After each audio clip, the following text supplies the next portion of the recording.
¿Cuáles son, en consideración a todo ello, las líneas básicas de la reforma eléctrica? Por una parte, se pretende establecer un sistema de estabilidad financiera para el sistema. En segundo lugar, conseguir una reducción significativa en los costes. Y en tercer lugar, intentar que el coste sea el mínimo posible para el consumidor, que se fomente la competencia y además que el consumidor tenga una mayor capacidad de elegir a su comercializador. En primer lugar, respecto a lo que se refiere, al establecimiento de un marco normativo que garantice la estabilidad financiera del sistema, se establece en primer lugar una regla de estabilidad financiera mediante un sistema automático de revisión que evitará la aparición de nuevos desajustes. ¿Esto qué significa? Bueno, a lo mejor aparecen desajustes entre ingresos y costes del sistema en un año determinado. Ahora bien, si ese desajuste, si esa diferencia sobrepasa un determinado umbral, automáticamente tienen que aumentar los peajes. Por tanto, ya no va a ser una cuestión discrecional o no del gobierno, no. Esto va a ser como la estabilidad presupuestaria. Se ponen en marcha una serie de mecanismos automáticos y eso, lógicamente, si aumentan los costes, tiene que ir directamente a los peajes. Se limita la introducción de nuevos costes en el sistema eléctrico sin que venga acompañada de un aumento equivalente de los ingresos. Claro, porque si todos los incrementos de costes van a ir a peaje, entonces significaría que todo lo iba a pagar el consumidor. Pero para eso se establece un principio en virtud del cual, si se introduce cualquier tipo de medida que aumente cualquier tipo de coste, tiene que haber otra de efecto equivalente que o bien disminuya el coste por otro lado en ese importe, o bien aumente el ingreso para que el sistema esté en equilibrio.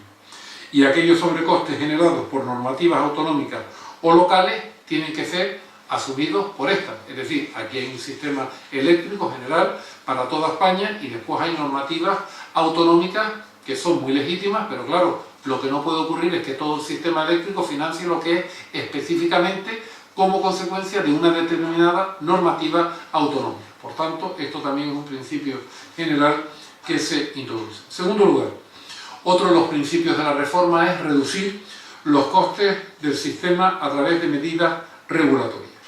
Para ello se establecen distintas actuaciones. Primero, se establece un nuevo régimen retributivo para todas aquellas instalaciones de generación de energía renovable, cogeneración y residuos, lo que hasta hoy se ha denominado régimen especial. Estas tecnologías van a recibir un complemento por sus costes de inversión basado en estándares por tecnología, es decir, el gobierno sigue teniendo una apuesta inequívoca y clara por las energías renovables. Y sabemos que las energías renovables tienen un coste superior a otro tipo de energías. Por eso hay que retribuirlas. Ahora bien, lo que cambia es el sistema de retribución. ¿Cómo se le va a retribuir a partir de ahora? Pues con una regla que trae causa de la ley del sector eléctrico y también de la sucesiva doctrina sentada por el Tribunal Supremo, que es coste del tesoro más una determinada rentabilidad. Se garantiza esa rentabilidad adecuada, basada en las obligaciones del Tesoro a 10 años, más 300 puntos básicos, lo que equivale a una rentabilidad del 7,5%.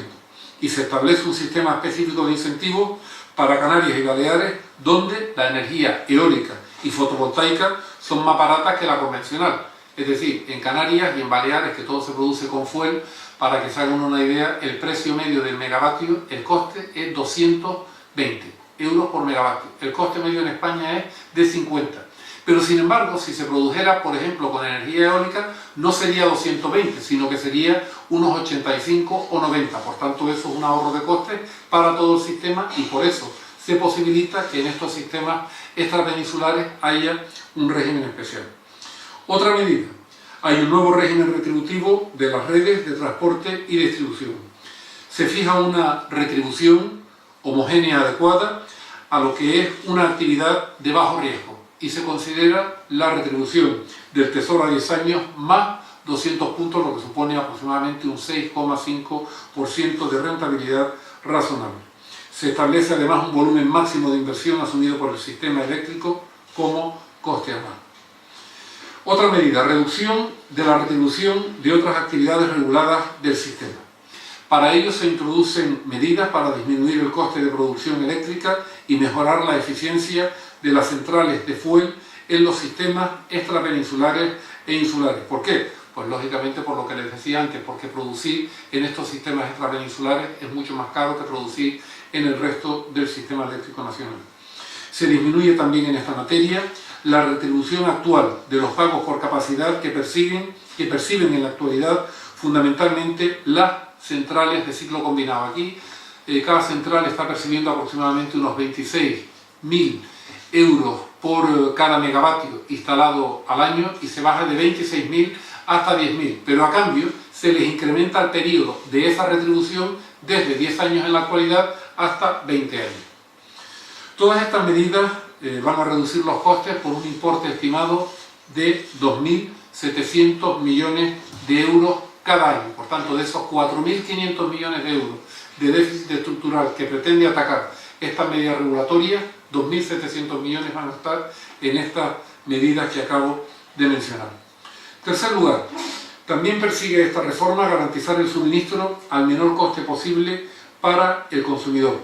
Hay una clarificación importante en la factura eléctrica, de tal forma que esta reforma garantiza que todos los consumidores vamos a poder entender la factura eléctrica, porque va a incluir una serie de conceptos muy sencillos y que son los que informan de cuál es realmente el consumo que hemos tenido cada uno de los consumidores.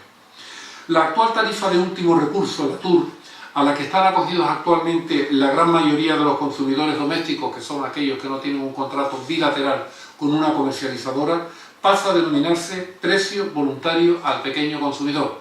No por un capricho, sino porque define exactamente esta nueva denominación lo que es. Es un precio, no es una tarifa, es voluntario, no es obligatorio y además es para el pequeño consumidor, entendiendo por tal tanto la economía doméstica como una pequeña y mediana empresa.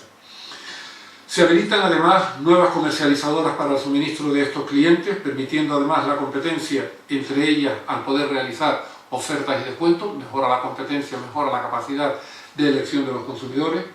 Se agiliza el proceso de cambio de compañía suministradora. Los consumidores más vulnerables podrán continuar acogiéndose al descuento por el bono social. Se refuerzan los mecanismos de atención al cliente garantizando su gratuidad. Ya no vamos a tener que pagar cada vez que se llama a una compañía eléctrica para hacer una consulta o una reclamación. Esto va a ir por cuenta de la compañía eléctrica. Se fomenta la resolución alternativa de litigios de acuerdo con la Directiva Europea en materia de consumo para disminuir la litigiosidad por estas cuestiones en los tribunales. Otro tipo de medidas. Se refuerza la lucha contra el fraude a través de la colaboración con las compañías distribuidoras. Se modifica la estructura de peajes reduciendo el coste sobre el consumidor medio y penalizando las segundas viviendas y las viviendas vacías. Y se habilita la posibilidad de cierre temporal de instalaciones, es decir, la hibernación bajo estrictos criterios de garantía de seguridad de suministro. ¿Esto qué quiere decir? Ahora mismo las centrales combinadas, que tienen todas ellas en total una capacidad de unos 26.000 megavatios, están a un nivel de utilización muy bajo. ¿Por qué? Porque están entrando en el sistema muchas renovables que tienen preferencia, pero esto supone un problema para las compañías que están operando las centrales. ¿Por qué? Porque tienen unos costes fijos muy elevados. Entonces estas compañías lo que habían planteado era la posibilidad de hibernar, que al menos así se ahorran una parte de los costes fijos. No se puede hibernar los 26.000 megavatios totales instalados, pero sí una parte que van a ser aproximadamente unos 6.000. La reforma permite corregir el déficit con un reparto equilibrado entre consumidor, agentes del sector eléctrico y presupuestos generales del Estado. Como pueden ver, las medidas tomadas hasta la fecha corrigen 6.000 millones de los 10.500 millones previstos de déficit para el 2012 y esta reforma corregirá otros 4.500. De tal forma que al final de la reforma, con todas las medidas del 2012, las del 13 y las actuales, quedaría 2.700 millones de euros de reducción de los costes regulados del sistema, 900 millones aportados por los presupuestos generales del Estado, 900 millones obtenidos mediante una subida de peajes y los otros 6.000 son los que ya se han obtenido con las medidas adoptadas. En definitiva, la reforma lo que consigue es atajar de forma definitiva un problema que se viene arrastrando en la economía española desde el año 2005, eliminando el déficit de tarifa que actualmente en términos estructurales se sitúa en 4.500 millones de euros después de todas las medidas que se han adoptado. En segundo lugar, consigue también impedir que se pueda volver a repetir una situación de fuerte desequilibrio financiero como la actual, con efectos tan nocivos para la economía, y se evita por los mecanismos automáticos a los que antes me refería. En tercer lugar, se consigue hacer un ajuste con el menor impacto posible para el consumidor. Pese al déficit acumulado, el recibo de la luz para el consumidor será similar al que tenía el año pasado por esta fecha. En cuarto lugar, se consigue reducir considerablemente los costes de las actividades reguladas del sistema, garantizando además una retribución acorde con la ley adecuada a las empresas. Y por último, se establece un marco regulatorio homogéneo, transparente y estable que introduce certidumbre en el sector y confianza a los inversores. Muchas gracias. Tenemos un turno.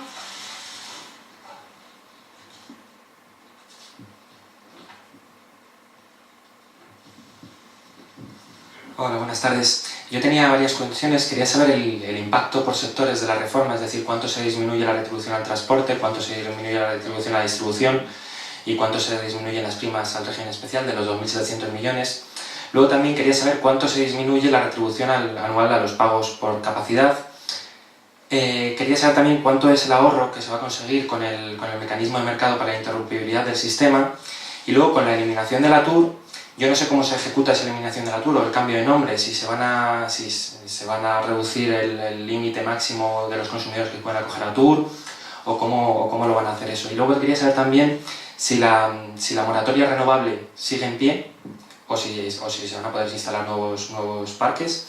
Y luego, no me ha quedado claro, en el 8% que dicen que ha subido la luz la reforma de hoy, es decir, los 900 millones de euros que van a incrementarse los peajes, ¿qué van a suponer de subida de la luz? Porque los 900 millones en peajes tienen que crear una subida de la luz, entonces quería saber cuánto va a ser ese porcentaje. Muchas gracias.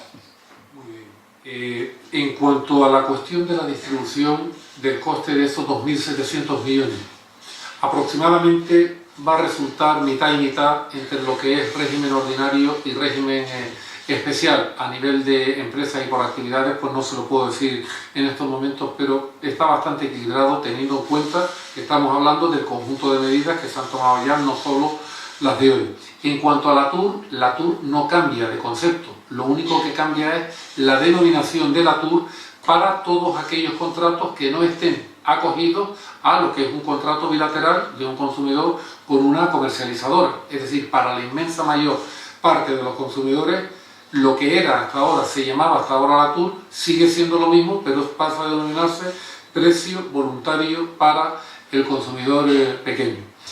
En cuanto al incremento de la luz, el incremento que comportan esos 900 millones de euros supone en términos de peajes un aumento del 6,5%. Es decir, el incremento que en términos de factura eléctrica comporta esto es un 3,2%. Y cuando hablamos del 8% es desde el principio del año 2012 hasta la actualidad. Pero claro, hay que contraponer ese incremento del 8% a lo que era la alternativa de un incremento del 42%. Y sobre todo, es un incremento del 8% que contribuye también a acabar con uno de los problemas estructurales de la economía española.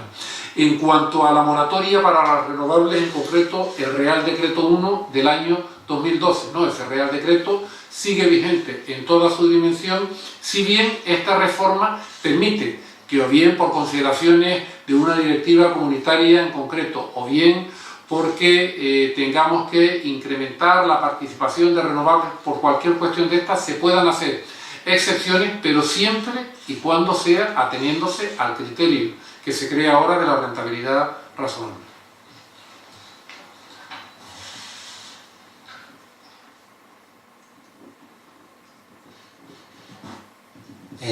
Buenas tardes. Al ministro de Industria yo quería preguntarle por el plano más político de la reforma. Durante esta semana se ha escrito mucho sobre supuestas tensiones con el ministro de Hacienda. Me gustaría saber si tales tensiones han existido y cuál de los dos ministerios ha tenido que ceder para que hoy estemos aprobando esta reforma.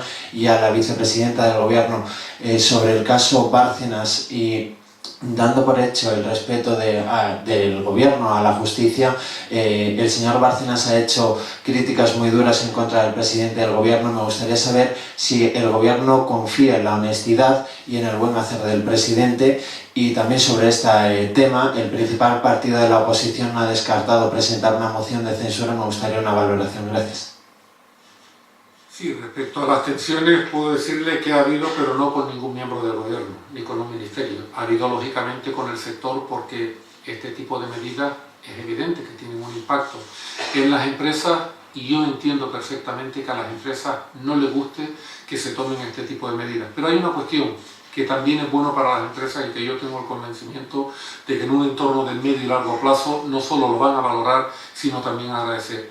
Esta reforma introduce un escenario de certidumbre, de estabilidad y un escenario además que incorpora mecanismos automáticos para que no vuelva a reproducirse este problema. Por lo tanto, esas han sido las únicas diferencias, pero yo creo que el sector incluso con el paso del tiempo las entenderá. Muchas gracias. En relación a la primera de sus preguntas, por supuesto que el presidente del gobierno tiene el apoyo y además la confianza de todo su equipo, que todos hemos trabajado muchos años con él y sabemos de su honestidad en este punto y en todos, y de la rectitud con la que se ha comportado siempre al servicio del interés general. Sobre las estrategias políticas de otros partidos, a mí no me corresponde valorarlas, cada uno tiene que decidir a qué se dedica y cuáles son sus prioridades en este momento que se vive en España.